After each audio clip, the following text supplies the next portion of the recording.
Salam, saudara-saudara dalam kasih Tuhan kita Yesus Kristus. Kembali kita berjumpa di dalam renungan singkat HKBP Resort Bali, Selasa 3 Oktober 2023. Kali ini, renungan pagi ini akan mengambil topik ibadah yang sia-sia. Adapun firman Tuhan yang menjadi dasar dari topik renungan pagi ini diambil dari kitab Yakobus 1 ayat yang ke-26. Namun sebelum kami bacakan firman Tuhan pada renungan singkat pagi ini, marilah kita mendengar lagu pujian untuk kemuliaan nama Tuhan dari buku ND 688 ayat yang kedua.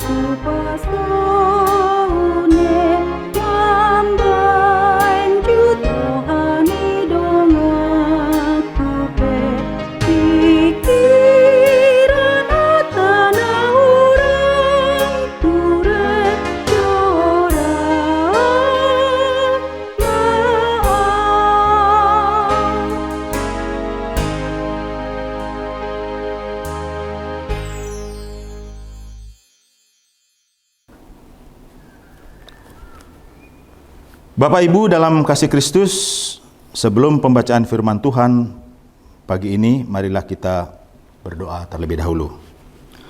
Tuhan Allah Bapa yang bertata dalam kerajaan surga, kami kembali mengucap syukur atas karunia-Mu karena hamba-Mu boleh tetap sehat-sehat hingga pada pagi ini, dan hamba-Mu bersyukur karena mendapat kesempatan menyampaikan kebenaran firman Tuhan di tengah-tengah jemaat-Mu dimanapun berada. Kiranya Roh-Mu yang kudus yang senantiasa menuntun penyampaian firman Tuhan pada renungan singkat pagi ini. Amin.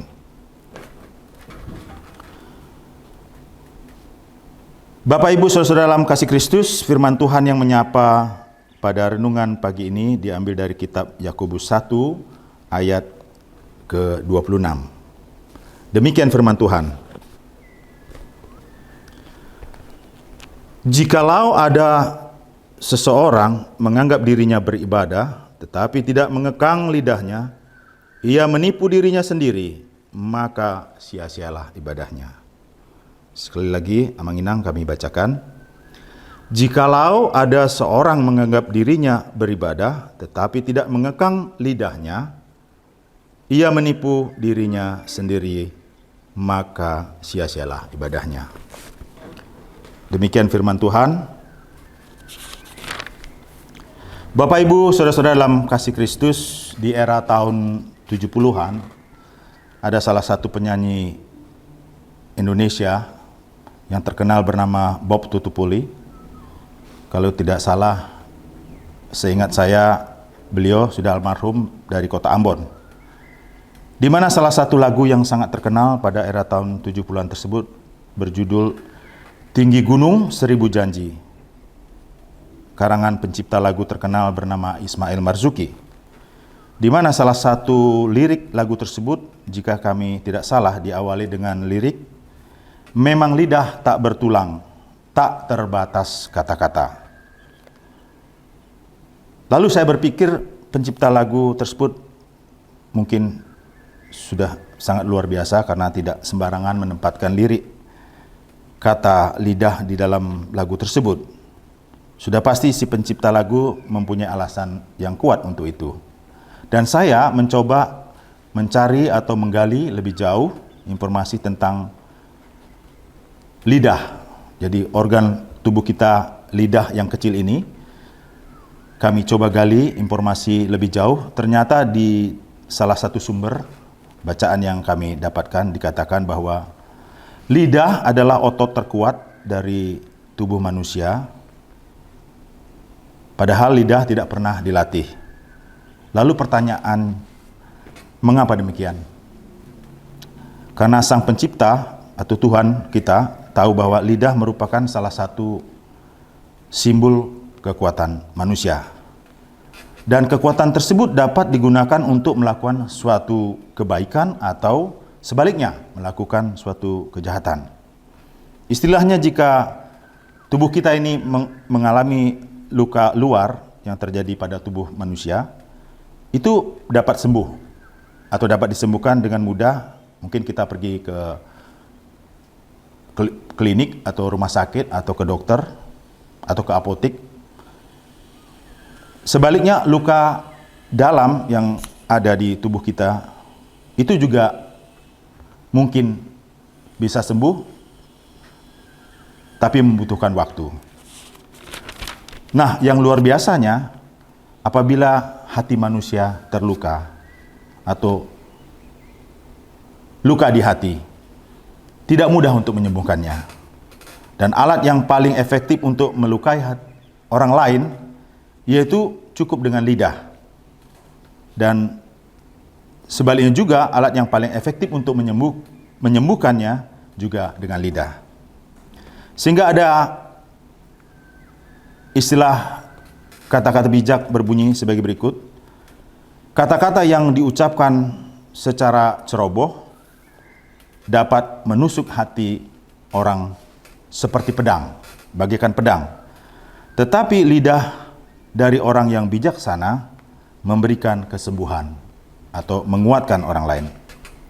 Nah, lalu apa kaitannya dengan firman Tuhan yang telah kami bacakan sebelumnya, di mana dalam kitab Yakobus 1 ayat 26, kami akan bacakan sekali lagi, jikalau ada seorang menganggap dirinya beribadah tetapi tidak mengekang lidahnya, maka sia-sialah ibadahnya.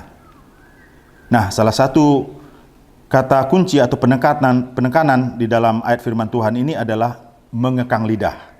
Sebab ada keterkaitan erat antara ibadah dan mengekang lidah.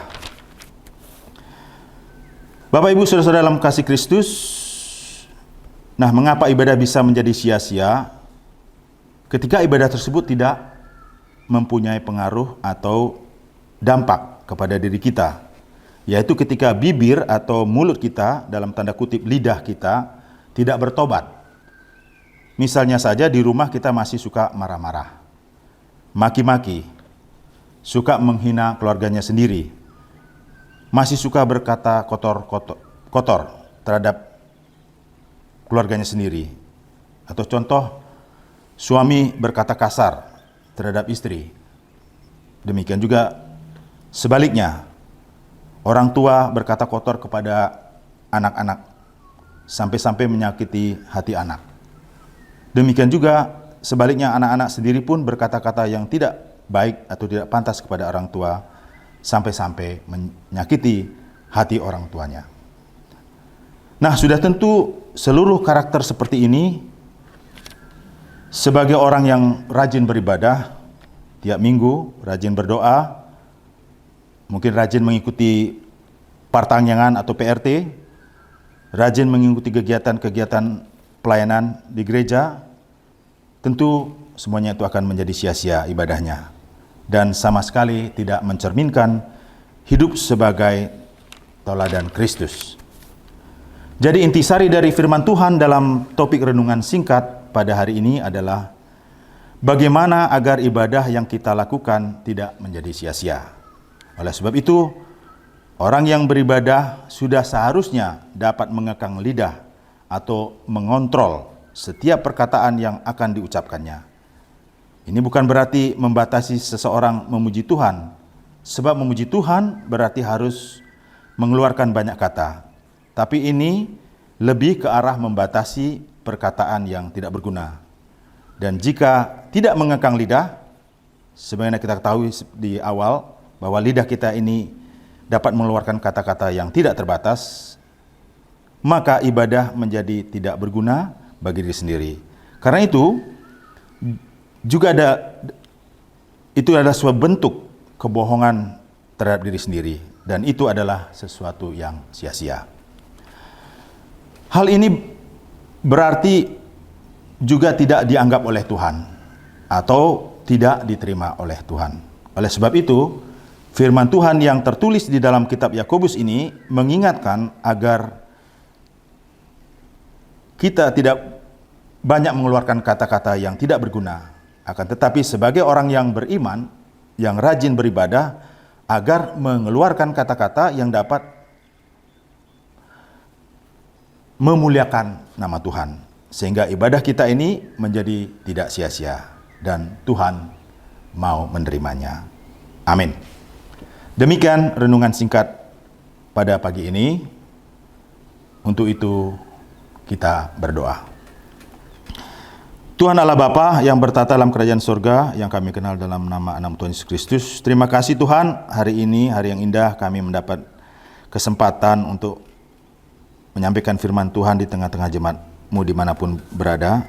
Biarlah firman-Mu tetap hidup, sehingga firman-Mu yang menuntun perjalanan hidup kami hari ini dan hari yang akan datang. Di dalam nama Tuhan Yesus Kristus kami berdoa dan mengucap syukur. Amin.